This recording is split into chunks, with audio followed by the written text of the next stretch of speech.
नमस्कार, मेरा नाम है कृष्णा मिश्र और आप देख रहे हैं जनसत्ता फटाफट। चलिए नजर डालते हैं आज की बड़ी खबरों पर।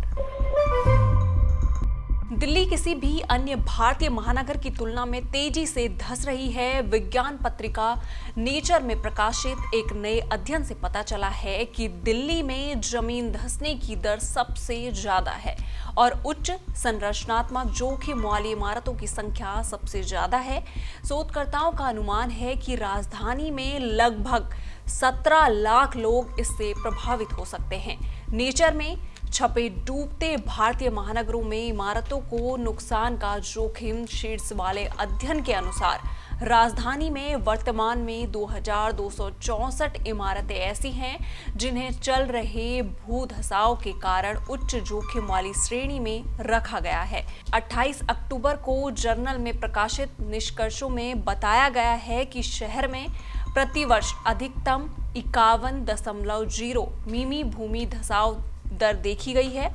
विश्लेषण किए गए 5 महानगरों में दिल्ली का भूधसाव से प्रभावित तीसरा सबसे बड़ा क्षेत्र है, जिसका क्षेत्रफल 196.27 वर्ग मिलीमीटर है, जो मुंबई 264.36 वर्ग किलोमीटर है और कोलकाता 222.91 वर्ग किलोमीटर के बाद दूसरे स्थान पर है। वहीं चुनाव आयोग आज से 9 राज्यों और 3 केंद्र शासित प्रदेशों में वोटर लिस्ट की सफाई के लिए एसआईआर का दूसरा फेज शुरू कर रहा है। तमिलनाडु, केरल, पश्चिम बंगाल, उत्तर प्रदेश, मध्य प्रदेश, राजस्थान, छत्तीसगढ़, गोवा, गुजरात, पुडुचेरी, अंडमान निकोबार द्वीप और लक्षद्वीप के लगभग 51 करोड़ वोटर्स इसमें शामिल होंगे। इसमें से तमिलनाडु, केरल, पश्चिम बंगाल और पुडुचेरी में 2026 में विधानसभा चुनाव होने हैं। लोग 9 दिसंबर से 8 जनवरी के बीच दावे और आपत्तियां दर्ज करा सकते हैं। वेरिफिकेशन 31 जनवरी 2026 तक पूरा कर लिया जाएगा। इस अभियान ने एक राजनीतिक विवाद भी खड़ा कर दिया है। पश्चिम बंगाल की मुख्यमंत्री ममता बनर्जी ने आज एसआईआर के विरोध में कोलकाता में एक मार्च का आयोजन किया है। तमिलनाडु में सत्तारूढ़ डीएमके पार्टी ने इस अभियान को सुप्रीम कोर्ट में चुनौती भी दी है।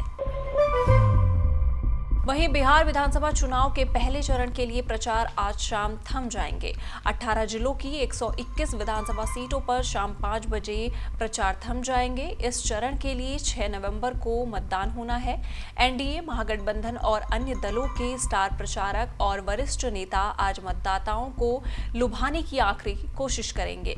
बीजेपी के राष्ट्रीय अध्यक्ष जेपी नड्डा आज भोजपुर और गया में चुनावी रैलियों को संबोधित करेंगे।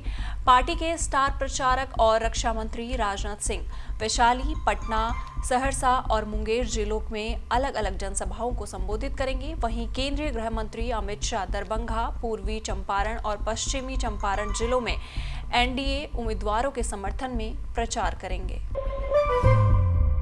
वहीं बिहार विधानसभा चुनाव के पहले चरण की वोटिंग 6 नवंबर को होनी है, यानी आज प्रचार का आखिरी दिन है।